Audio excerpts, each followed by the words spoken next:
This is Cross Hill Field in Irby. It's the site of an old Viking parliament, but it's also the inspiration for Wirral ambient composer Phil Edwards, who runs the Assembly Field ambient music label from here in the Wirral. We went to his house in Irby to find out more.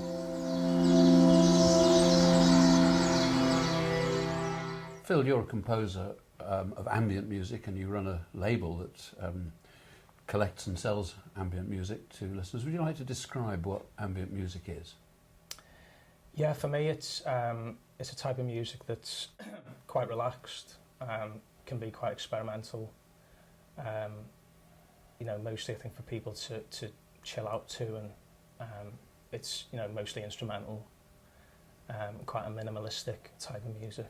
So where would people listen to it? Do they listen to it in their homes, or can you envisage people going to a concert hall? How does it work? Where's your audience? Yeah, both.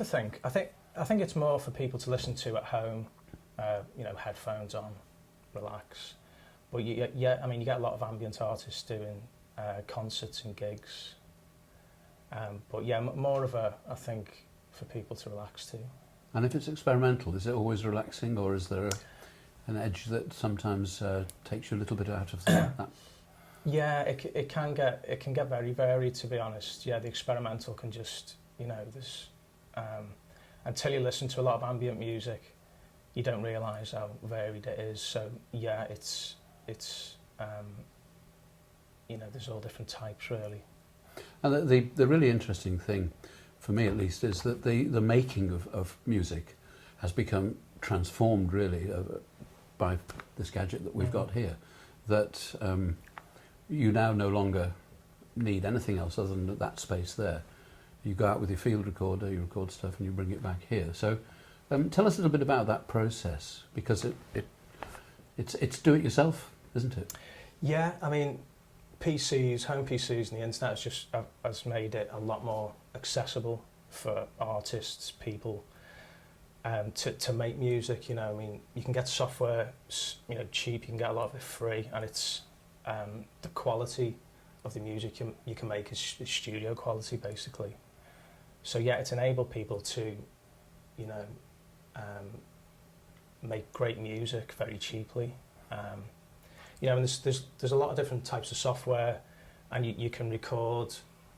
There's all the virtual instruments on them, but you can also, you know, add real instruments. So it's endless really with some of what you can do. So Phil, you've got a new project. You're going to start a piece for your label. What do you do? I think it's good if you can have some sort of idea on a piece of music. I mean, last year I released something on the label called Distant Rest, and it was my own piece. It came out on Assembly Field, and it was based on a poem by Wilfred Owen. And it was around the time last year when we were coming up to 100 years of the 1914 Second World War, the beginning of that. And so, yeah, I based it on that. I did a field recording at where I grew up in my mum and dad's house, because the part of the poem Distant Rest refers to a soldier going back to the barracks to safety from basically being in the trenches in World War One. So that whole safety aspect to me was based around that. So yeah, I think if you can have some sort of pin, rather than just write, it's okay just to, you know, if you want to just write music, but if you can have, you know, something that it's actually about, I think it makes it more interesting. So you mentioned there a field recording. Can you describe exactly what you do in a field recording?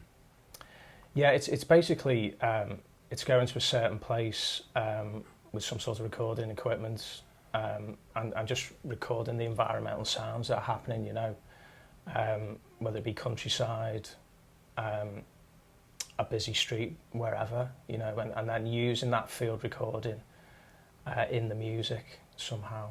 Do you travel far to do this? Because obviously there are some really interesting sound environments that you could go to. Yeah, I mean, I haven't personally, but I know a lot of people have. Yeah, and I think it's a great idea to do that, really, if you're able to do it. So yours are quite a lot about the Wirral then, aren't they? Yeah. And that presumably matters to you as well. It does, because Yeah, Assembly Field is the name of the original name of a village called Thingwall in Wirral, and so I've done a lot of field recordings, in Thingwall and the Wirral, just because it relates to the label.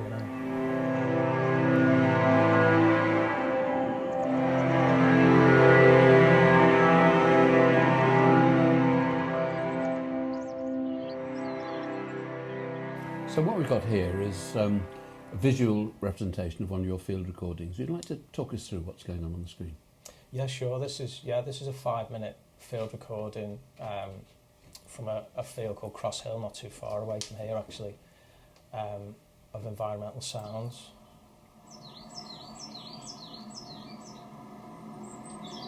Yeah, so I recorded that,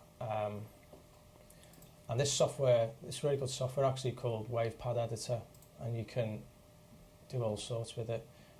I didn't do a lot to this particular field recording because I wanted to keep it quite basic, but you can change speeds. Makes it sound quite strange. So you can slow things down, speed things up. That sounds very sinister. Yeah, it does actually. Yeah. Yeah, in this particular recording I sent it to 8 different artists, and they used it in tracks in different ways, and one of them in particular actually used it, slowed it down a lot and made quite a sinister dark track, whereas others just used it as it was, so I got a good variation of different tracks from them.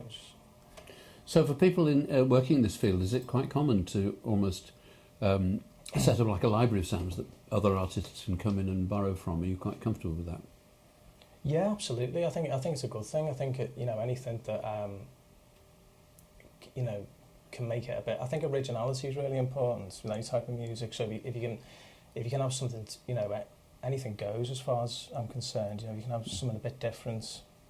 I think it's a good thing. Yeah, definitely. So we've been talking a little bit about your label. You came to the idea of forming your own label because you've been with other labels, you've had your work, and you wanted to, in effect, take control and put your own. So talk me through the process of that. Yeah, it was basically I've been releasing my own music for about 4 or 5 years on different labels, and I'd got to know the guys running those labels and other artists releasing on them. Yeah, and I've always liked the idea of running my own label, but I think, like we said before, it was never an option sort of 10, 20 years ago, but now it's an option for anyone to start a label online. So I really like the idea of it, and I knew artists releasing on other labels, so I just asked them if they'd like to, record some tracks for a new label I was thinking of starting, and the interest was there, and so once the interest was there, I thought great, and that was that. I haven't looked back. So how do people find out about it? I mean, there's presumably a community of people out there who are fascinated and want to find out. Do you have to do any promotion beyond that? Because there must be a market of interested people who don't know they're interested yet, if that makes any sense to you. Yeah, absolutely. I mean, it is difficult to promote, a small label. Obviously, we've got social networks these days, so you've got to set up on the likes of Facebook, Twitter. You've got to have a website, a blog page. You've got to. I think with anything these days, you've got to do that just to promote. But everyone's doing the same thing. So yeah, I mean, there's a lot of sites on the internet that review releases. So I know a lot of review sites. I always send releases to them. There's a lot of blog sites that will also publicise it, for the label, and I'll do the same for them. So yeah, it's all internet based really. It's just plug in it as much as you can once the release comes out. Well, let's plug it. What's the name of the label? The label's called Assembly Field. And if people were to Google that, or whatever search engine they choose to use, they'll get straight into your catalogue, effectively. Yeah, Assembly Field, ambient music, and there's a main website, blog page, which comes up, and then and linked to that is the Facebook page, and there's a really good site called SoundCloud which has all music from the releases on there. Yeah, so if you Google that, it'll all come up. Yeah.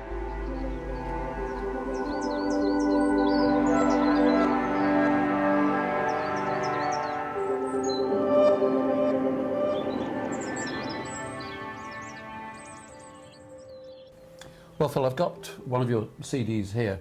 It's a lovely photograph on the front, a very nice image of a field, beautifully produced and even numbered. 1 out of 36, this one. Yeah. So you make these yourself? I do, yeah. I make all the CDs myself, yeah. That particular one is a photo on the front of Cross Hill Field here in the Wirral.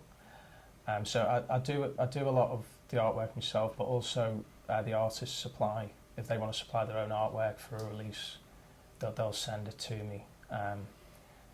Yeah, but I make them all by hand. I try to put something in the release, like that particular one has a photo of Cross Hill inside and information. So I try to make the limited CDs quite personal. So I think that's important. That's a real labour of love. Yeah, absolutely. Yeah, definitely.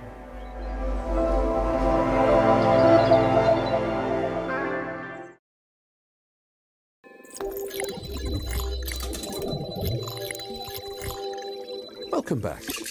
And in the second part of today's programme, we're going to be listening to electronic music of a rather different kind. And with me is composer Manuella Blackburn. Manuella, how did you get into this whole business of electronic music? Well, it started off very traditionally in a music degree. I started my degree at the University of Manchester, and in my second year I had an option to do a course unit in digital studio, which was very new for the time because we had all this new technology coming through, and I sort of jumped at the chance to work with computers, and then it just went from there. So that developed into a master's and then a PhD, and then here I am today. And today you're a university lecturer, Yeah. senior lecturer in electroacoustic studies. Yeah. Could you maybe explain to us the difference? I called it electronic music, Mm-hmm. which is a sort of 1950s term, but we now have courses in electroacoustic studies. Maybe you could explain that term. Yeah, I mean, the terminology for this type of work is so broad. You can get things that are called electronic music, computer music, electroacoustic music, so there's all sorts of terms being used pretty much for the same thing. The term electroacoustic has developed really to sort of be the umbrella term for lots of different subgenres. So the work that I do falls under more acousmatic music, which is maybe a subgenre of electroacoustic music. Other sort of genres that exist under that umbrella might be things like mixed music for instruments and electronics, or maybe laptop music, turntable music, and so on. Okay, and acousmatic, what's that mean? This is a really interesting term that dates back to sort of the musique concrète time with Pierre Schaeffer in the 1940s and 50s in Paris. So he was developing this sort of idea of using sound as musical material, and he was really the first person to really think this way. So this term sort of emerged as composers started to think about Pythagoras, who gave his lectures from behind a curtain, and there was this feeling that his students would listen more intently if they couldn't see him. So this idea of being sort of veiled from the sources themselves sort of exists in this music, sort of the acousmaticness of sort of being behind the loudspeakers, or not really knowing what the source is. So you, in your composition, I know this, you go for natural sounds of various sorts, a bit like Phil, but you're doing different things with those, and you're collecting them from different kinds of sources. Would you like to tell us a little bit about? Yeah, you're right in saying that I collect these sound sources. They're all recorded sound sources, so nothing synthesised or artificially generated. And I make quite a big point about that because I like to go through that recording process myself. So I choose sounds that take my interest, and more recently I've been looking at sounds that are quite short in duration or barely there sounds. Some, for example, might be light switches, sort of tick-tock of a clock, tiny little button sounds, or things that sort of are so brief that you might miss them. So I've got quite interested in sort of collecting those types of sounds recently. So one of your pieces is called Switched On. Yeah. Maybe tell us a little bit about that, because Yeah. that'll amplify that point of it, won't it? I mean, as the title suggests, it makes use of all sorts of different switches, dials, buttons, all collected from like household environments or different spaces. I even got some from this building here, which were quite nice to integrate into the piece. And then the process of working with these sounds is sort of finally joining them together, collecting them into nice groupings, and then seeing where that takes me. And it's sort of akin to the sort of pointillistic style of painting with dots. So they're so small, the sound files, that when you stick them all together, you then get something much more sort of interesting as a whole. And you stick them together Yeah. on these machines here. Can Yeah. you tell us a little bit about this screen we've got going here? So this is a typical sort of working environment. I use Pro Tools, which is a sequencer. There's many different sequencers around. They all do a similar job of allowing you to organise sounds in different tracks. And it's basically a timeline that as it plays, it just goes through the piece. As you can see from this session, it's made up of these tiny little slices of sound that I was talking about, these sort of barely there things, but when they're all clumped together and clustered, they form quite beautiful and interesting groupings that you wouldn't get in the natural environment. And I think that's what I'm striving to do in these pieces. Your music's played all over the world, and almost reflecting that, as a globe here, would you tell us about this award you won? It's a fascinating object. Yes, this was an award given at the International Computer Music Conference in 2013, and it was an award given to an outstanding piece of acousmatic music, and in that particular year they awarded it to me, which was very nice. And that's quite a nice honour coming from that organisation, which is quite a historic organisation that really values computer music all over the world. So it was really very nice to be awarded with that. So let's talk a little bit more about the process. What we've got here is your most recent piece, Icebreaker. All looks terribly complicated to me. Maybe you could explain a little bit about what's going on here and how the piece is put together. Yeah, so as you see here, there's just a lot of different sounds all stacked on top of each other and in this sort of timeline view. The sounds that I was using here were sounds recorded from ice that were directly dunked into water, and as they do that they crack. So I don't know if you're familiar with that sound, but I got very interested in this and how different pitches came out of different glasses and sort of different sizes of ice and so on. So it sort of led to an investigation of how that happens and the science behind it. So I was recording with very small microphones and big glasses and all sorts of different waters and things to get these tiny little sounds. And once I got them, I put them into this sequencer and then start chopping, editing, and then processing, which is a type of sound manipulation. So some sounds will get transposed or reversed or sort of mangled or dissected, and then I go away and create the piece itself. So the transformation of the sound is all happening in the computer. Yes. We don't have lots of extra boxes anywhere, anything like that? No, it's all sort of on the computer.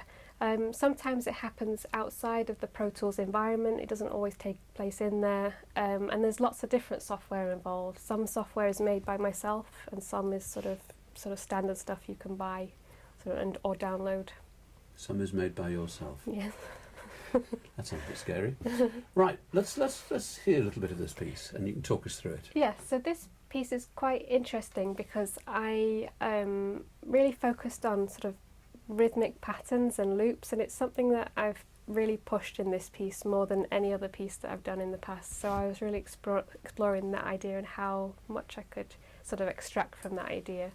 So if I just maybe find something that's quite sort of rhythmically interesting, perhaps from the start.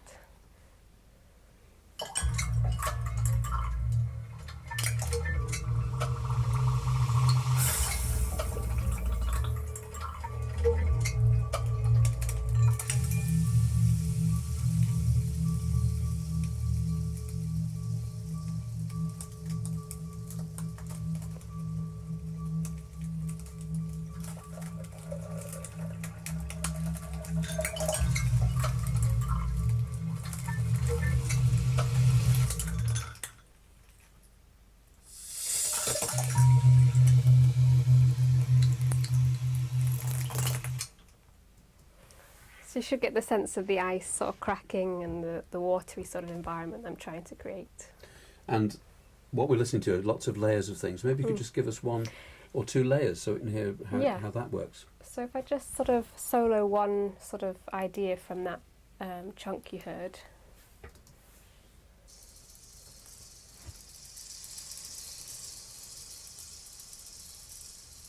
As you can tell, there's not a huge amount of detail there, but when it works with the rest of the sounds that go with it, you get something more interesting.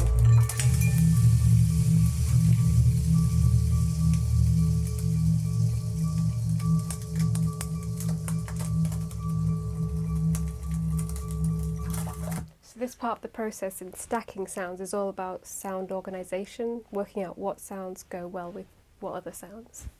And it's a bit like painting with sound, really, isn't it? So, but how do you think about the totality of it?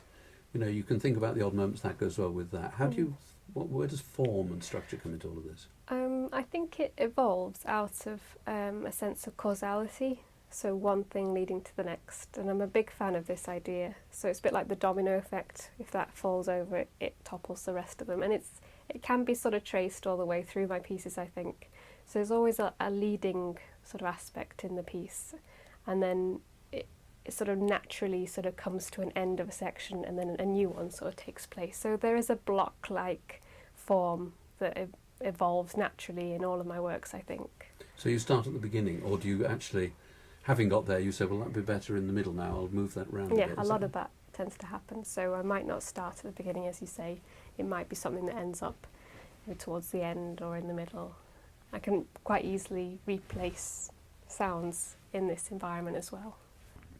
So when people come to your concerts, what sort of reaction, what do you want them to get out of the music?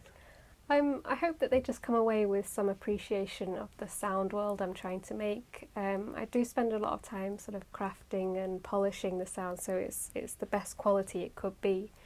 I do know that each person in the audience will have a different impression of my music, so it's not that one sort of there's not one idea that would leave with everyone. So I think it's about creating a space where they can reinterpret what I've given them, and maybe their imagination takes over. Because there's nothing to look at, the mind will sort of put the missing bits in place and sort of recreate that imagery. So in this particular piece, the idea of using ice and the water, these real world sounds come together to maybe make this make-believe fantasy environment of a big sort of cascade of water and effervescence. Manuella Blackburn, thank you very much Thank indeed. you.